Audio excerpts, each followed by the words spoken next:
Hello and welcome to Glasgow Loves the You. And this evening we're talking to David Langwallner about proportional representation, which is quite topical at the moment with the various elections and conferences going on. So David Langwallner is a graduate of Harvard Law School and London School of Economics. He's a barrister of 1 MCB and lectures in jurisprudence at Middlesex University. He is a published author and writes monthly columns in the Village magazine in Ireland and the website Cassandra Voices. David was 2015 Irish Lawyer of the Year for his work as director of the Irish Innocence Project. He taught constitutional law at Griffith College and the King's Inns for many years. So welcome, David. Hello, hi, how are you? Hi. Sorry for being a bit technologically hampered. Oh, that's fine, don't worry. Yeah. We've got Bernd helping on the IT side, then we've got Inga taking questions from social media. So if you have any questions, just pop them in the Facebook page. So David, then can you tell us about your career and how you became a lawyer and which areas of law interest you the most? Well, funny enough, someone was asking me that today, and I was never, and I think I put it candidly in the questions you asked me, I was never very much interested in law when I started off as a student. And there's a famous quote by Franz Kafka, which said, studying law, as Kafka did, was like chewing sawdust, which many generations before had chewed. And so my interest in law ultimately became because of my participation in college debating and the forensic side of law. And that became, over time, a sense of human rights and a sense of the forensic sense of justice through the Innocence Project, of the definition of both moral and legal right and wrong, and what is innocence. And so my interest in law is primarily a moral and ethical interest, translated into technical solutions. But I've never been interested in commercial law. And truthfully, your audience may not like this, I regard most commercial lawyers as lower in the forms of human evolution than pond scum. Okay, so moving on then to proportional representation. Yes, so exactly. Can you just explain in layman's terms what exactly proportional representation is and how it kind of works in practice? Well, you've got two broad divisions. You've got first past the post, which is, say, for example, which has traditionally happened in UK terms. You've got a Conservative Party candidate, a Labour Party candidate, and Liberal Democrat. And the Labour Party candidate and the Liberal Democrat broadly agree on certain issues. And the Labour Party candidate gets 31,000 votes. And the Liberal Democrat gets 30,000 votes. But the Tory, who disagrees with both of them, gets 32,000 votes. Thus, the Tory gets elected. And thus, and it's only analogy, thus that constituency is not reflected in terms of the views it entertains, because in the first past the post system, one person who gets a majority vote wins. Proportional representation is the obligation to try and distribute a vote more evenly. Now, the question then becomes, how do you do that? And so the best solution is always a multi-seater constituency. And so you have a quota, and then what happens, people above a quota, and you express preferences in terms of voting from 1, 2, 3, 4, 5, 6, 7, 8, 9, 10, or no preference even after 1, 2, 3. And then the votes get redistributed. Now, it creates for very long elections, and it's a multi-seater constituency. But basically what ultimately happens, as in Ireland, the votes translate into a broad definition of the constituents' preferences. So someone might have got 2,000 votes on first preferences, but they'd have got a lot of second or third preferences. So therefore, on that basis, they would be elected, because people think they're not quite their first preference, but they're an acceptable other alternative. And so proportional representation best captures a sense of people's generalized intentions within a democracy. Right, so do you think it's more democratic then because the parties get the seats in proportion to the number of votes that they actually get. So there's more representation. Yes, but it depends who selects. The analogy I gave was on the basis of the people exercising preference. A problem becomes when there are party quotas, which I understand is some part of the Scottish system, which is that if the parties select a quota, then the parties can, on the basis of the percentage of the vote, select a candidate, which isn't a good idea, in my view. Okay, okay. And so which countries in the world don't have a PR system? Well, quite a lot. I mean, I think the statistics are something like 80 odd do not. And a PR system is more reflective of democracy. But on the other hand, the point you were making to me is that it creates a sense of chaos in election. Elections go on forever. I mean, you have long counts and counts that go on for 5 or 6 days. And it doesn't have quite the same sense of finality that the first past the post system really has. But it is largely correct. The other point I think that's important to emphasize is it reflects the interests of minority views within a democracy. And it reflects the interests of minority parties or local parties or people who represent local interests. And that has been, for example, an enormous trait, but in Britain and Ireland, that someone who is a candidate in a particular issue, who is an independent candidate, an independent person. And there's a great book by the Icelandic writer Halldór Laxness called Independent People. And what we need is independent people in democracy. As democracy as a concept fails, as most of the political parties are bought by agency capture, and a proportional representation gives, now sometimes, of course, that creates the lunatic phenomenon, the screaming monster lord such, or something like that. But it also creates the ability for someone to be a self-starter, to represent an interest his constituency or her constituency have, and to represent the interests of people. And it's very important to involve independent people in politics. It's also very important in this day and age to, what the great French writer Albert Camus says, create a sense of engagement, a sense of people thinking that politics matters, whereas a lot of people think it doesn't matter anymore. Mm-hmm. Yeah, that's true. I suppose if you feel like your vote counts, you're more likely to actually vote then. Well, yeah, but if you also feel that the person who you are voting for will actually, represent your interests, will do so fearlessly. And it is always better to have someone who represents your interests, who is a totally independent human being. I mean, if you look at Ireland, for example, Joe Higgins, who subsequently became the head of the Anti-Austerity Alliance, he's now retired, but he was a fearless independent socialist politician for many years. And everybody, whether you agree or disagree with him, and I've represented him, regards him as a decent human being who represented his constituents. And the problem with party politics in an age of democratic disillusionment is that people don't believe these people represent them.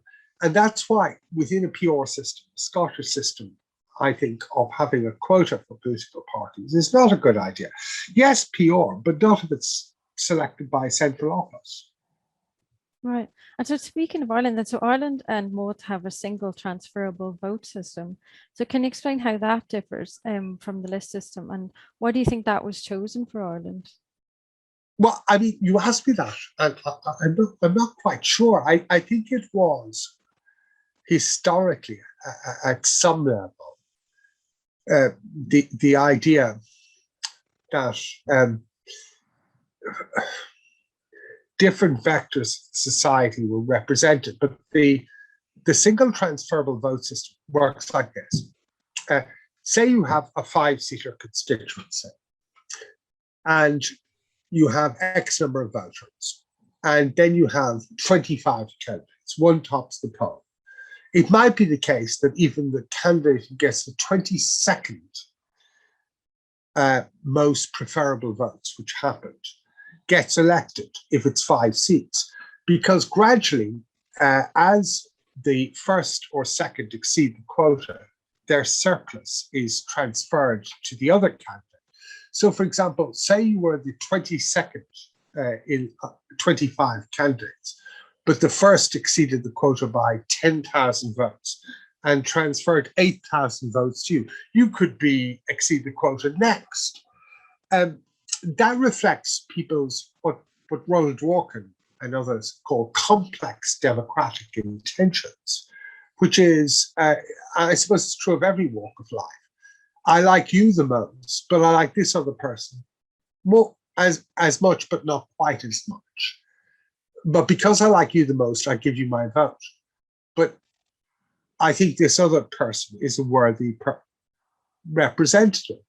And so it creates this effect. And then as everyone else gradually exceeds the quota, the votes get transferred and the surplus votes get transferred downwards until you fill the quota. As far as the other system, the list system, is concerned, well, that is based on a Quango-driven philosophy, which is that, for example, you have a Labour Party, a Conservative Party, a Liberal Party, to use triptych levels of analysis. Each gets 20% of the vote, and therefore they get their candidates elected in accordance with their percentage of the vote. The problem becomes who selects who those candidates are. It could be an internal selection within the party political structure, and I have no faith whatsoever in internal nepotism or party political structures selecting who's the more appropriate candidate. It could be, of course, a constituency-driven assessment. But I think the single transferable vote is in principle better. Okay, great. I thought we have an interesting question coming from social media, so I'll just pass over to you, Inga. Yeah. Thank you very much. Can you hear me okay? Yep. Yeah, perfect. Yeah, very good. Yeah. Sorry. Yes, we've had a couple of interesting questions in. I'm going to ask slightly more theoretical one first, which came in from Paul Miller, and he asks, can you see there ever being the possibility that we could get rid of parties altogether and simply select from a range of independents? And how might that ever happen? Well, I think we're in an age where people are disillusioned with party politics because there is a sense of agency capture that politicians of all hues and shapes are bought by corporate business interests and a failed globalization issue. And we may be entering an age, or hopefully at one level, of national autarky, but by which I mean, if you look at the point I referenced earlier, the great Nobel Prize winner Haldor Lexus's book, Independent People, I think it's important to have bottom-up democracy, which is town hall democracy, local council democracy, representing people's interests. And that might be vocal. And if you look at Bernie Sanders, for example, he was a classic example of someone who came from, Minnesota-driven socialist roots all to the near top. The problem becomes, ultimately, that is desirable, but ultimately these people's reputation get reduced and destroyed by the media, which is bought by corporate interests, and by the machines of the traditional political parties. We're also, I think it's an important point, entering an age where I think the distinction between left and right no longer is meaningful. If it, and hasn't been meaningful for a considerable period of time. And so therefore, the concept of a traditional political party is slightly odd. I mean, ever since Blair, the Labour Party has effectively been, a kind of neocon, authoritarian Conservative Party. And the Conservative Party have been a neoliberal authoritarian party with authoritarianism of a neocon nature built into it. And so the question of, in terms of the old-fashioned demarcation between what the left stands for and what the right stands for, have evaporated. So it's desirable, yes, that you eradicate those categories, but is it feasible? I'm not sure.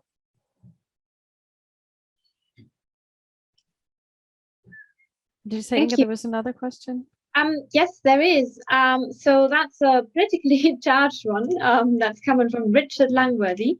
He's asking, how can we topple the Tories despite Starmer destroying Labour and Alban not having had a chance? How can we, sorry, I didn't hear all. How can we topple the Tories? I think the problem has become that the Tories have hijacked, to some extent, the agenda of the left. I mean, the left, by political correctness, which has been a complete failure, and by woke politics, they've allowed the Tories to ridicule, which has been what the left should be focusing on: traditional left issues, housing, shelter, healthcare, homelessness, inequality, applying across the board to everybody. And they need to press that agenda. The left, or the so-called left, has also been responsible for their own self-sabotage of the criminal defence law and the criminal justice system. Most of the damage has been done by Blair and Blanca, and the destruction of rights by way of ill-judged reforms, which is not to gainsay the idea that the Tories are not fundamentally, to use a guarded expression, evil in some respects.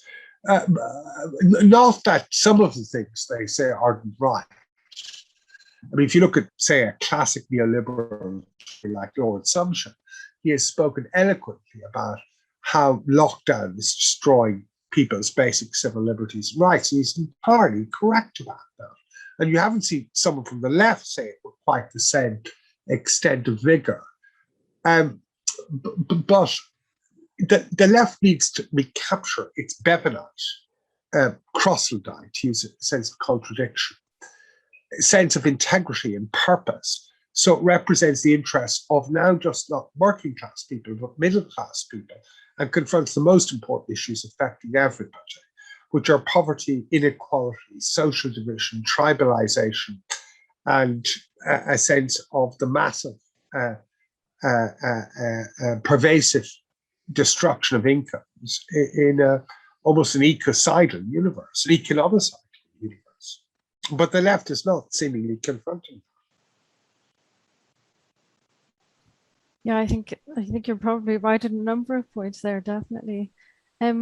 Just speaking about parties, obviously in the last election here in 2019, the parties that were anti-Brexit actually received the majority of votes.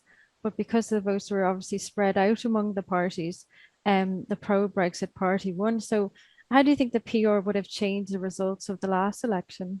Well, it would probably, I'm moving this upstairs so I can charge it a bit, but it would probably, as I talk with light diminishing, it would probably have created a situation where, as I go to my kitchen, where the Brexit vote would have in a more complex sense, reflected the interests of people, which was enough of people. People are rightly concerned about the European Union, and rightly so. And there are all sorts of reasons to be concerned about the European Union for a variety of reasons. One, Brussels bureaucracy is out of control. There's been a kind of hegemonic Germanic state where the Germans do not seem to recognize the rights of Greeks or Irish people. There has been, in addition to that, the infliction of austerity, which does not work. So the EU has become an impetus of neoliberal imperialism. The EU also has bailed out the banks, the banking structure, who have become subprime criminals and corporate criminals, and inflicted austerity on everybody else. So no one should have any legitimate confidence in Brussels or the European Union as a concept anymore. Save that, what has been lost in all of this is the fundamentals. And the fundamentals of it or the belief that the European Union was set up that this must never happen again. Now, obviously, it's happening again, which was the prevention of fascism. And yet fascism is on the rise. And what is lost is this human rights dialogue, which is central to the EU. If you look at the most sinister person probably the EU has ever produced, Peter Sutherland, who probably is equivalent in Kissinger terms to a war criminal, we're dealing with someone who went from being moderately progressive in terms of education and entitlements and the good nature of the EU, towards someone who believes in immigration for the purpose of low-cost labor, and someone who believed in internationalization on the basis of exploitation, and who became chairman of Goldman Sachs, the vector of world evil.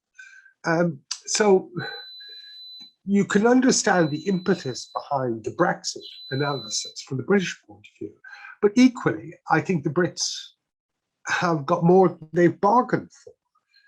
Because how do you replace EU imperialism with Canadian-American imperialism? The problem ultimately becomes not so much the EU or the non-EU. The problem becomes how to replace the neoliberal model, which has not worked. Mm-hmm. Yeah, I think that obviously the EU, obviously we'd agree that it's not perfect, but I guess some people would say that it's better to try and change it from the inside than No, I be don't on the think it is outside. within the present structure, and not within the present structure of this decision making. I don't think it is better to change it within the inside, save unless it's radical levels of reform. I mean, I think the problem has become an international problem, that the neoliberal ideology has completely failed. It's caused pervasive levels of structural inequality, environmental and economic holocaust, and Merkel has spearheaded the infliction of misery and austerity on Irish people and Greek people and others on the basis of an economic model which makes Germany stable and screws the Greeks and the Irish. And so I don't think in its present structure it makes any sense, which is not to be anti-European or not to be anti-European in any sense of the term. It is simply the idea that one should be communitaire in terms of the respect of human rights, if they are respected, free movement of persons and goods, if that is respected in the present universe, the respect of diversity of cultures and cultural traditions, but not the respect of the model they've introduced on people. Mm-hmm. And just getting back to your point there, you were talking about extremists and extreme right wing. So do you think that a PR system is a better election system because maybe it prevents that type of extremism and it forces, like it usually ends up in parties having to form coalitions? So do you think that maybe it puts a kind well, of it can moderate it in terms of the ultimate outcome. Of course, extremists can get elected within the PR system. And I think it's important to realize one despises extreme right-wing people, but equally one despises at one level extreme left-wing people. And frankly, I'm not sure these categories really make a huge amount of sense anymore, in that extremism should be opposed in all circumstances and undermines the vectors of democracy. But at least I think you're fundamentally correct. Those extremists who could be elected within the PR system are ultimately subject to a PR system which creates moderation, balance, compromise, and control. And therefore, whatever views they may have are subject to those levels of influence. And everybody, even if you're an extremist, can change. I mean, if you look at, for example, Earl Warren, who became Chief Justice of the United States of America, he was an arch right-wing Republican in inception. Perhaps you might say certain views that were totally unacceptable in race relations terms, but because of experience, he became one of the most progressive judges in the history of the United States. So there's no doubt that dialogue, compromise, conciliation whether it is in the Burkean conservative sense or the Habermasian socialist sense, is the most important thing to create moderation and balance. Mhm. And completely beginning to be absent. The problem has become that people are screaming at each other or shouting and not engaging in conciliation and argument. That does not mean you argue within a false consensus. I think one of the problems of world geopolitics, both in Europe and elsewhere, is the false consensus of neoliberalism. The free market has not worked. Trickle-down economics is voodoo. Privatization does not work. It is all gone. It's been invalidated, and the invalidation further as you to the structure of the middle and working class. The problem then we confront is that has led to people being frustrated and discontented, creating the extremism you correctly identify. So how do you create within that, conserve, as Burke would say, that which is good, and do purposefully that which is good, and avoid extremism, or what Habermas calls the community of action. And he is the great intellect of our time, more so than Chomsky, which is the idea that people should engage in a salon-driven culture of communicating ideas to create balance and moderation. Mhm. Yeah. So how do you think that we can end this kind of polarization and the culture war that's kind of just blighted UK politics for years? There are all sorts of problems with this. It's literally frightening at this stage. I mean, to approach a situation very indelicately, or delicate, should I say, it is not that sexism does not exist. It is not that racism doesn't exist. It is not that people who are transgender are not discriminated against. All of that is accepted. Yeah. It is the polarization of things in terms of people pursuing a sectoral agenda that is the problem. The fundamental problem is about austerity and poverty affecting the middle and working class. It's not about gender or race anymore. And that is a point I think people involved in these wars you're talking about fail to appreciate. Which is not to say that is not intrinsically wrapped up in racial stereotyping, because if you look at the experience of America, so much of austerity and poverty is driven by discrimination against people who are African American. But that could equally mean someone who is a white person from the north of England. People need to focus on the core issues, and those core issues are issues of equality, issues of poverty, issues of healthcare rights, and issues of homelessness, which I deal with on a daily basis. And those are the most important things, creating concepts of human dignity and human sense of entitlements.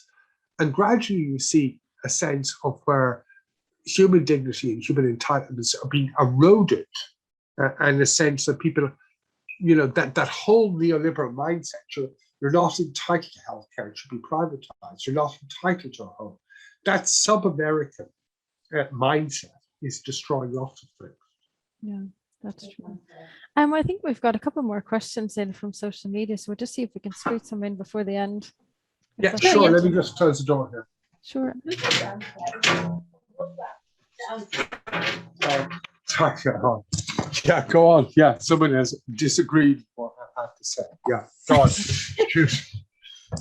No worries. Yes. So we have a question from Bill Roger, which is actually related to Scotland. And he says the early days of Holyrood produced some very small parties, for example, the Pensioners' Party. But as the Scottish Parliament matured, the number of parties has declined.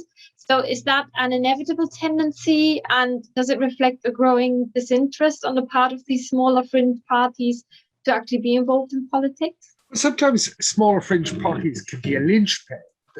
The Liberal Democrats historically, as part of a coalition, were such. And it is also the case that in historical terms in Ireland, you had people like Clonmel Publica in the 1950s who were responsible for the attempt to introduce contraception for women in the 1950s. The fact that somebody is a fringe party in a PR system is irrelevant in a way because you can hold the balance of power. That has always been the argument. You know, if you've got if it's 84 one way, 84 the other way, and you're the one person in the middle, then you have disproportionate levels of power. So I think there is nothing intrinsically wrong with that, and the importance of and you know, I think in a democratic structure, one has to understand that a fringe party is not necessarily a party that is fringe. But by which I mean, when the consensus has been all-consuming mediocrity, then someone who represents dissidence and disagreement is not necessarily a bad thing. And if they can gain traction to get their views accepted, well, that's better yet again.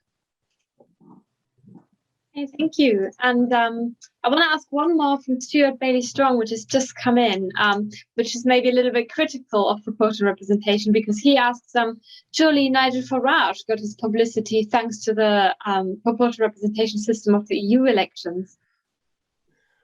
Well, I mean, yeah, I mean, I'm no endorser of that. And some of the things Mr. Farage has been recently saying are most disturbing, even more so, about how can one profit from the pandemic and the infomercials. And he is a deeply unsettling human being at all sorts of levels. I think, yes, there are pitfalls in democratic politics and PR. I mean, a fundamental question is not so much first past the post or PR. It's about how certain types of people, which Mr. Farage is a classic proto-fascist example, are able to manipulate democracy for their own ends, and how that manipulation of democracy is facilitated by corporate interests and increasingly bought media. But that's a problem about democracy. It's not necessarily a problem about whether PR is preferable to first past the post. But that said, your question raises an important point. If you elect within the PR system someone like him or his party, and they create, to use a social expression, Gramsci in terms of hegemonic factor, and they can manipulate and get their point of view accepted, well, that is fractious and a disaster. But the opposite side of the argument is if you have a first past the post system, when the established parties are basically agreed in everything and they're fundamentally wrong. I mean, the point is, I think the Conservative and Labour Party are fundamentally wrong about their commitment to the free market and neoliberalism. It's failed completely. Then you have no choice. Now, that doesn't mean you elect Mr. Farage or vote for him. There are downsides and upsides to both systems, but, you know, I would have thought marginally PR is preferable. So maybe then a question related to the upsides of PR. There's a question whether proportional representation would increase full participation in the electoral system by people who may currently not be participating because they can't be bothered. Well, I think they will think if I put a vote for someone who represents, say, for example, my agricultural rights in Somerset or in the Highlands of Scotland, and he wants to keep the seaweed on the shore in Loch, whatever, that there's a chance that person might get elected because even though he won't get more or she won't get more than 3,000 or 4,000 votes, a lot of people might say, well, I'm voting for the established party, but by God, I think she's right about the seaweed question. So on that basis, you get people to vote who wouldn't vote. One of the fundamental problems is critically true of American democracy about this stage, is no one thinks their vote matters. So you have the final thing of limb, which is the last one, which is always none of the above. And so the problem becomes if democracy reaches the point that people don't vote because they don't think it makes a difference, because they believe the established political parties are part of the corporate quasi-fascist agency capture, then they go, well, I won't bother. I'll just retreat into private life and my garden. Whereas if they think someone who is representing their interests has a chance, well, that is the argument for the PR system, isn't it? But of course, that argument, as your previous questioner also creates the possibility of Nigel Farage. It's a double-edged sword. Yeah, that's actually true. You're very right. It's been absolutely fascinating to talk to you. I think we just have time for, if I could just ask one more question.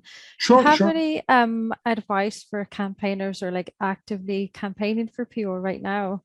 How can we actually bring it about?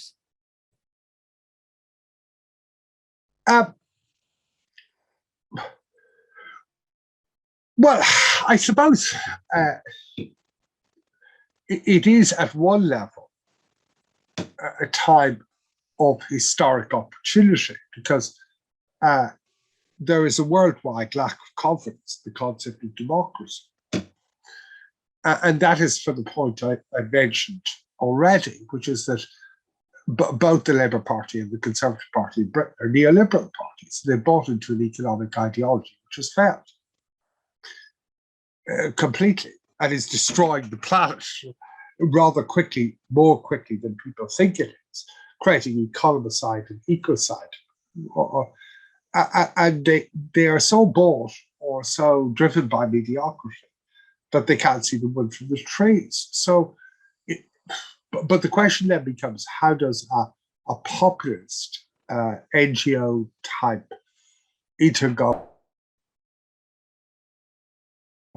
or knowledge of, well, I mean, my view about a lot of things is, in a way, we need to represent the interests of the small business person, the working class person, artisan communities, local interests, so we can all go around our life in a comfortable way, achieving a measure of democracy when macro democracy has not worked and the globalization experiment has gone prat-faced.